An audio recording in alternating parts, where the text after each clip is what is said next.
때마다 해줘야 하는 비료 작업이 힘드시다고요? 오레가, 슈퍼 오레가가 수고로움을 덜어드립니다. 간편하고 효과 좋은 완효성 비료 오레가, 슈퍼 오레가.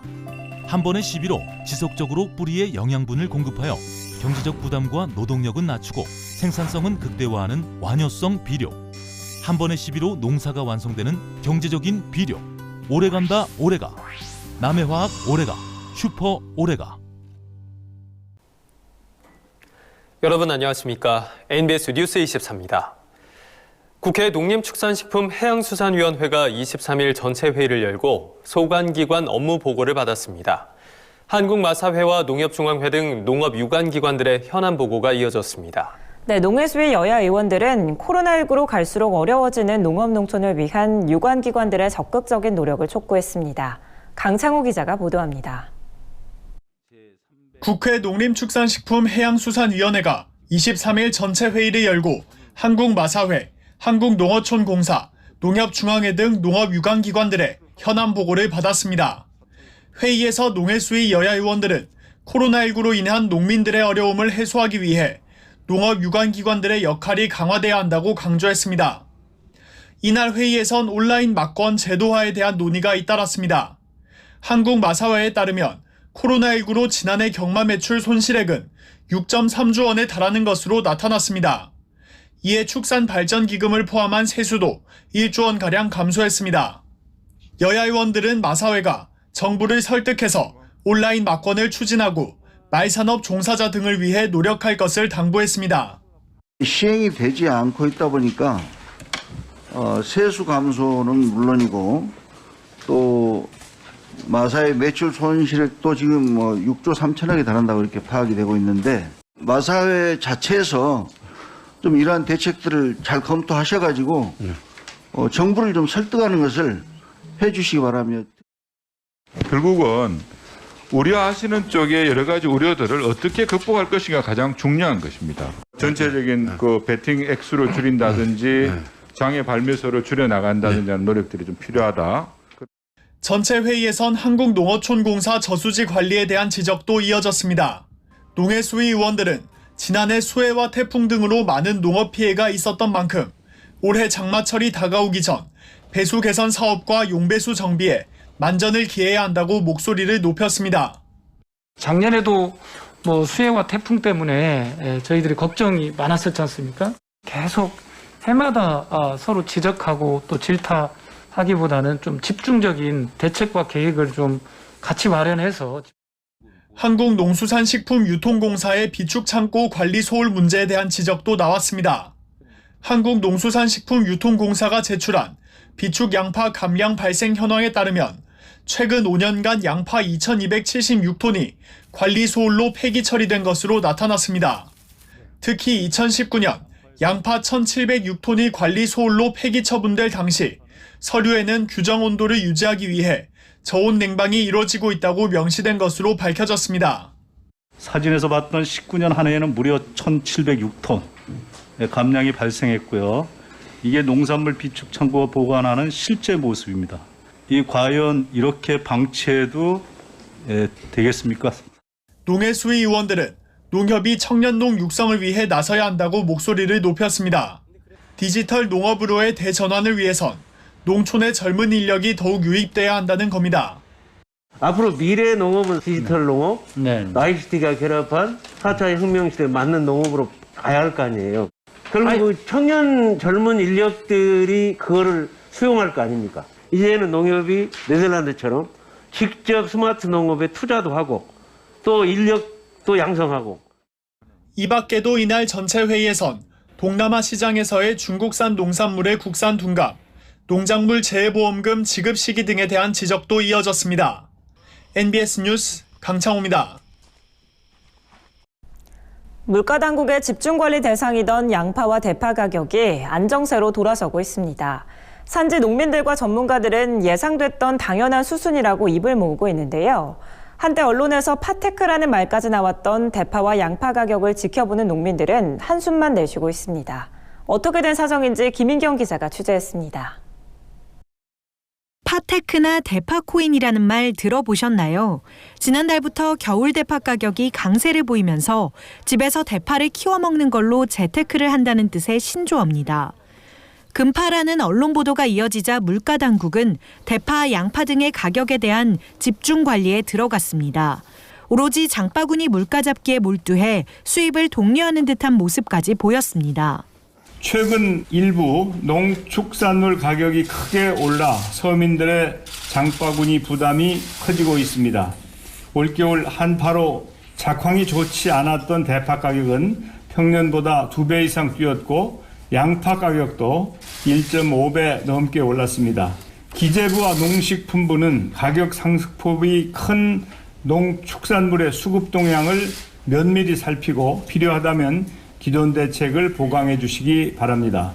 그러나 이제 신조어도 수명을 다했습니다. 대파와 양파 가격이 하향세를 보이고 있기 때문입니다. 23일 서울 가락시장의 대파 도매 가격은 상품 1kg 평균 4,630원을 기록했습니다. 일부 언론에선 2월 말 3월 초에 대파가 한 단에 7,000원, 8,000원씩 한다고 떠들썩하게 보도했지만 3월 말 가격은 하향세로 돌아선 겁니다. 한국농촌경제연구원은 4월 봄대파 출하가 시작되면 가격이 더욱 떨어질 것이라고 내다봤습니다. 나오지 않던 봄대파가 출하가 되면서 하락을 하는 패턴은 수입도 지금 신선대파는 상당히 많이 늘었고요. 그것도 아마 4월이 3월보다 조금 떨어질 수 있는 요인으로 작용을 할 것 같아요. 양파도 마찬가지입니다. 지난달 말 1kg에 2,000원 선으로 다소 강세를 보였던 양파 도매 가격은 전남 고흥과 무안, 제주를 중심으로 조생종 양파 출하가 시작되면서 이달 1일부터 18일 평균 1kg에 1,880원으로 떨어졌습니다. 농경연은 조생종 양파 생육 호조로 수확 시기가 3일 정도 앞당겨져 이번 주부터 가락시장의 제주 조생 양파가 본격 출하될 예정이라면서 3월 말부턴 출하량 증가로 인한 가격 하락이 전망된다고 밝혔습니다. 양파는 이제 조생 양파가 나오면서 가격이 현 수준보다는 3월 하순 수준보다는 하락할 걸로 보이고요. 3월, 4월 지날수록 가격이 하락할 걸로 그렇게 보고 있어요. 주산지 농가들은 예상된 수순이라고 입을 모읍니다. 사실 소비지에서 대파 소매 가격이 고공행진을 벌일 때도 주산지 농가들에게 이는 딴 세상 얘기였습니다. 이미 1월 초 밭대기로 상인들과 거래를 마쳤기 때문에 소비지의 대파값은 농민들 손에 쥐어지는 게 아니었던 겁니다. 1월 초에 당해갖고 평균 12,000원에서 90% 넘어갔다고 봐야죠. 지금 3, 4만 원 가는 것은 상인들끼리 장난이지 우리하고는 상관없죠. 농민들하고. 전혀 농민들하고 상관없이 좀 가격이 형성되고 있으니까. 오히려 소비지의 가격 상승은 수입을 부추기고 이듬해 재배 면적을 늘리는 촉매제로 작용하기도 해 결국 피해는 고스란히 농민 몫으로 돌아오는 경우도 허다합니다. 실제로 산지에선 지금 한창 파종 시기인 올해 산 겨울 대파가 과잉 생산될 수도 있다는 우려가 나오고 있습니다. 종자 파종하고 있죠. 모판을 지금 만들고 있죠. 저희가 볼 때는 종자들이 많이 나가서 걱정스러워요. 기상재해 등으로 농산물 생산량이 줄고 언론은 값이 비싸다며 금배춘이 금판이 이름에 금자를 붙인 보도를 이어가고 물가 당국의 압력으로 외국산 농산물 수입 빗장을 열고 결국 성출하기에는 다시 가격이 떨어져 농가들이 밭을 갈아엎는 기현상. 10수년 전부터 국내 농산물 수급에는 똑같은 일이 되풀이되고 있습니다. 근본적으로 체질을 개선할 수 있는 대책이 절실한 시점입니다. NBS 뉴스 김인경입니다. 해마다 농업계의 불안감이 높아지는 이유 중 하나는 조세 감면 혜택의 연장 여부입니다. 이는 조세 감면이 영구적인 게 아니라 기한이 정해진 일몰제로 운영되기 때문인데요. 이 때문에 해마다 소모적인 논쟁이 벌어진다며 일몰제도를 폐지해야 한다는 여론이 높아지고 있습니다. 손현진 기자가 보도합니다. 지난해 12월 국회에서는 일몰 시기를 맞은 농업 분야 조세 감면 항목에 대한 심사가 이뤄졌습니다. 그 결과 농업법인 등록면허세 면제가 종료됐고 지역 농축협 합병에 적용되는 취득세 감면이 축소됐습니다. 이는 조세특례 제한법상 농업 분야의 조세 감면 일몰 기한 규정 때문입니다. 해마다 10여 가지의 조세 감면 일몰이 찾아오면서 농업계의 긴장 상황이 되풀이되고 있습니다. 매년 3년, 2년 일을 연장해 주잖아요, 국회에서. 그때마다 소모적인 논쟁이 있고 일몰제 이런 거 하지 말고 조세 감면이 계속돼야 된다고 농민에서 생각합니다. 올해 말 일몰이 도래하는 조세 감면 항목은 총 16건. 대표적으로 농업용 석유류에 부과되는 간접세 면제가 있습니다. 이 농업용 면세유 항목으로 농민들에게 돌아가는 세액 규모는 총 6,830억 원에 이르는데 올해 말 종료를 앞두고 있습니다. 유류비 비중이 높은 시설농업과 축산업 등은 조세 감면 일몰로 직격탄을 맞게 될 것으로 우려되는 대목입니다. 영농 현장에서는 조세 감면 연장 여부에 대한 논쟁이 매년 반복되고 세제 혜택이 들쑥날쑥해지는 데 따른 혼선을 호소하고 있습니다. 생산성 악화뿐만이 아니라 통상 환경이 빠른 속도로 변화하고 있고 농업 생산성은 종래의 수준으로 유지하려면서 이전보다도 더 높은 수준에서 경영비가 소요될 수밖에 없는 것 같습니다. 현재 일몰제를 운영되고 있는 농업 분야의 각종 세제 지원을 영구히 제도화해야 될 거라고 봅니다. 지난 17일 전남도 의회는 농업 분야의 조세 감면 일몰 기한 규정을 전면 폐지해야 한다는 내용의 건의안을 채택했습니다. 도의회는 일몰 기한이 다가오는 조세 감면 조치를 연장하고 장기적으로는 일몰 기한 규정 자체를 폐지해야 한다고 요구했습니다. 이 같은 내용의 건의안을 청와대와 국회, 각 정당 대표 등에 송부한다는 계획입니다. 금년에 농공단지 주기업 등에 대한 세액 감면이라든가 일몰 기한이 다가와가지고 농어촌 현장에서 연장을 요구하는 목소리도 있었습니다. 조세 특례 일몰을 1년에서 3년간 반복 연장을 해주고 있는 정부의 땜질식 정책은 임시 방편적이고 또 소모적인 논쟁만을 불러일으키고 있다고 해서 일몰 기한 폐지 여론은 조세 감면 연장이 점차 어려워지면서 더욱 거세지고 있습니다. 이는 다양한 사회복지 정책에 드는 예산이 증가하자 비과세와 감면을 줄여 이를 충당하려는 정부의 기본 방침 때문입니다. 코로나19 영향으로 재정 지출이 늘어 이 같은 움직임은 앞으로 더욱 두드러질 전망입니다. 아무래도 한정된 자원을 농민들뿐만 아니라 서민들이라든지 필요한 부분에 갖다 쓰는 게 조세다 보니까 일몰제를 아예 없애서 이걸 연구해달라라는 주장까지는 아직. 국가 전체 예산에서 농업 부문의 비중이 3%도 되지 않는 시대. 조세 감면을 통해서라도 농업 농촌을 지원하는 정부의 전향적인 자세가 요구됩니다.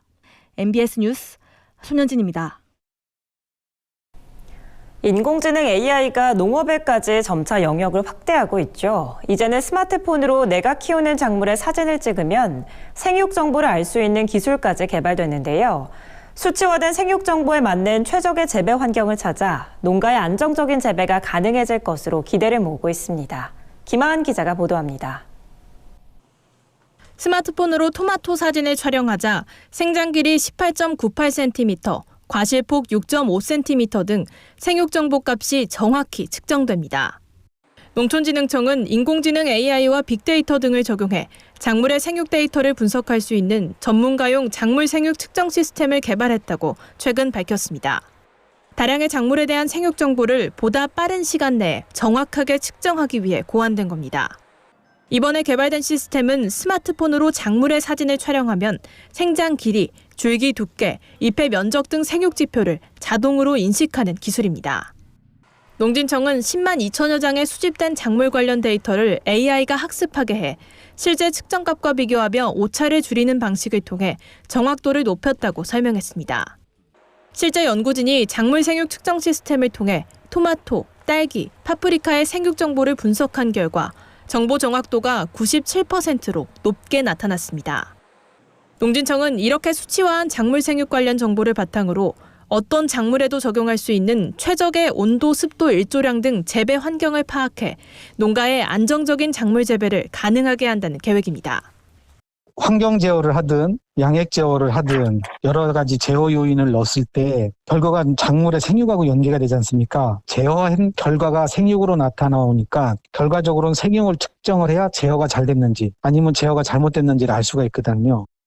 농진청은 전문가들이 작물 생육 분석 플랫폼을 쉽게 사용할 수 있도록 앱과 사용자 매뉴얼도 개발해 보급하겠다고 밝혔습니다. 아울러 전문가뿐만 아니라 농업인들을 위한 범용 측정 시스템을 개발하고 대상 작목도 확대할 방침입니다. MBS 뉴스 김하은입니다. 최근 기후변화의 영향으로 산불이 지속적으로 증가하고 피해 규모도 더욱 커지고 있습니다. 봄철 본격적인 영농 준비를 앞두고 논두렁이나 영농 부산물을 태우는 농가들이 많은데요. 이제는 소각을 하다가 실수로 산불을 내더라도 징역형의 벌금을 피할 수 없습니다. 김진희 기자입니다. 산림청에 따르면 올 들어 3월 17일까지 발생한 산불은 142건, 피해 면적은 548헥타르입니다. 지난해와 비교해 건수는 1.1배, 면적은 약 9.8배 증가한 겁니다. 올해 발생한 산불 142건 중 사람에 의해 발생한 화재 건수는 절반이 넘습니다. 특히 논밭두렁이나 쓰레기 등을 소각하다 산불이 발생한 사례는 두 번째로 높았습니다. 이에 산림청은 산림인적 지역에서의 소각 행위를 전면 금지했으며 산불 가해자를 집중 검거하기에 나섰습니다. 올해 3월까지 소각으로 인한 산불 28건 중 21건의 가해자를 검거했습니다. 산불 가해자는 산림보호법 제53조에 의거해 3년 이하의 징역 또는 3천만 원 이하의 벌금형에 처하는 등 엄정하게 집행됩니다. 실제로 충북 충주시 수안보면에 사는 산불 가해자는 쓰레기를 소각하다 산불로 번져 징역 10월형을 선고받고 8천만 원의 배상금을 청구받았습니다. 최근 10년간 산불로 인한 인명피해 중 30%가 사망사고로 이어지는 만큼 피해 정도도 심각합니다. 올해는 경주에서 70대 후반의 노인이 영농 부산물을 태우다 산불로 번져 연기에 질식사하는 사고도 발생했습니다. 지금 봄철이라서 기온도 상승을 하고 특히 이제 강풍이 지금 많이 불고 있거든요. 산불 위기 경보도 어제 날짜로 해서 관심에서 주의로 좀 상향을 시켰습니다. 모든 소각 행위는 미세먼지도 많이 나와 있어서 논두렁이나 쓰레기 소각 관련된 이런 것들은 가급적 자제해 주시는 게 좀 좋다고 보여지죠. 농촌진흥청 연구 결과 논두렁 태우기는 해충 방제 효과가 거의 없는 것으로 나타났습니다. 산불 위험도가 높은 시기인 만큼 농가에 더욱 각별한 주의가 필요해 보입니다. MBS 뉴스 김진입니다. 성인병과 암 예방에 도움이 되는 성분들이 풍부하고 식감과 맛도 좋은 보리. 최근 보리로 만든 커피와 제과류 등 다양한 가공식품들이 인기입니다. 제품에 따라 품종도 다양해서 국산 보리의 부가가치를 높일 수 있고 농가 소득 증대에도 큰 도움이 된다는 반응입니다. 남수지 기자입니다. 향긋한 이 커피에는 숨겨진 비법이 있습니다. 바로 국산 검정 보리 품종 흑누리입니다. 카페인이 적은 원두와 일반 원두에 검은 보리 30%를 섞어 카페인 함량이 90% 이상 줄어든 디카페인 보리 커피가 탄생했습니다. 불면증, 위궤양 같은 카페인 과잉 섭취 부작용은 적은 반면 보리가 더해져 기존 커피에 없던 효능도 생겼습니다. 일반 커피에 비해서 굉장히 맛이 부드럽고 좀 순하고 끝에 좀 구수한 향이 좀 있는 것 같아요. 국산 보리는 다양한 변신을 꾀하며 부가가치를 높이고 있습니다.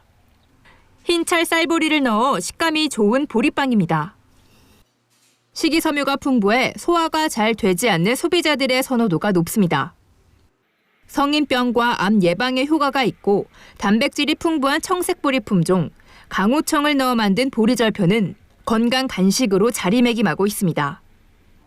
국산 보리는 국내 수제 맥주 시장에도 도전장을 냈습니다. 맥주용 보리 품종인 흑호와 광맥으로 만든 맥주들이 특색 있는 맛으로 이색 맥주에 이름을 올리고 있습니다. 국산 보리를 원료로 한 가공 제품 수요가 늘면서 농가들은 소득 증대 효과를 톡톡히 보고 있습니다. 계약 재배를 통해 업체는 안정적으로 원료를 공급받고 농가는 소득을 올리는 겁니다. 현재 흑누리와 청색보리 강호청은 각각 100헥타르, 80헥타르 규모로 계약 재배를 진행 중입니다. 또 커피의 경우 수입 원두의 1%만 보리로 대체해도 연간 1,500톤가량 국산 보리 소비를 촉진할 수 있을 것으로 추정됩니다. 보리 소비를 촉진을 시켜야 되니까 그 소비자들의 그 취향에 맞는 그런 맞춤형 품종을 만들려고 하고요. 좀 더 부가가치를 높이고 그런 쪽으로 개발을 하고자 이제 기능성이나 그렇지 않으면 어떤 제품에 특화된 그러한 쪽으로. 앞으로 커피와 제과류 등 수입 원료들이 많이 쓰이던 제품군에서 보리 활용도가 높아지면 국산 보리의 부가가치가 더욱 높아지는 동시에 농가 소득 증대에도 큰 도움이 될 것으로 보입니다. MBS 뉴스 남수지입니다. 다음은 간추린 뉴스입니다. 전라남도가 영농철을 앞두고 농기계를 저렴하게 이용하는 임대 사업을 확대 운영하고 자가 농기계 보유 농업인을 위해 농기계 순회 수리 봉사를 실시합니다. 도는 코로나19 장기화에 따라 농기계 임대료 50% 감면을 지난해 12월 말에서 올해 6월 말까지 연장하기로 했습니다. 또 다음 달 15일까지 트랙터와 이양기, 경운기 등 봄철에 많이 사용하는 농기계를 대상으로 순회 수리 봉사를 실시할 예정입니다. 농기계 순회 수리 봉사 일정은 시군 농업기계 담당 부서나 농기계 업체별 영업소를 통해 문의할 수 있습니다. 충남도 농업기술원이 고품질의 왕대추 생산을 위해 비가림 재배 시 적합한 가지 유인 방법을 개발했다고 최근 밝혔습니다. 왕대추는 나무를 심은 해부터 수확이 가능하지만 처음 재배하거나 가지 유인 경험이 없는 농가는 올바른 유인 기술 습득이 요구됩니다. 과수의 형태에 따라 나무의 자람새 균형을 잡아주는 유인 방법은 착과량 및 생육, 수령에 영향을 주기 때문입니다. 도 농기원 관계자는 충남이 왕대추 주산단지로 자리매김하기 위해서는 기술적 지원이 매우 중요하다며 고품질 다수확, 노동력 절감형 수용 개발로 신소득 작목으로 육성해 나가겠다고 말했습니다. 농협경제지주가 2021-2022년 한우농가 종합경영 컨설팅 사업에 참여할 농가를 모집합니다. 이 사업은 농협경제지주와 한우자조금이 축산농가의 경영 개선과 생산성 향상을 위해 2015년부터 시행 중인 프로그램입니다. 농협경제지주는 선정된 농가를 대상으로 2년에 걸쳐 경영 분석과 사양 관리에 대한 종합 컨설팅을 지원합니다. 사업 참여를 희망하는 한우 농가는 오늘 26일까지 소속 축협을 통해 신청하면 됩니다. 저희가 준비한 소식은 여기까지입니다. NBS 뉴스 24 마칩니다. 함께해 주신 여러분 고맙습니다.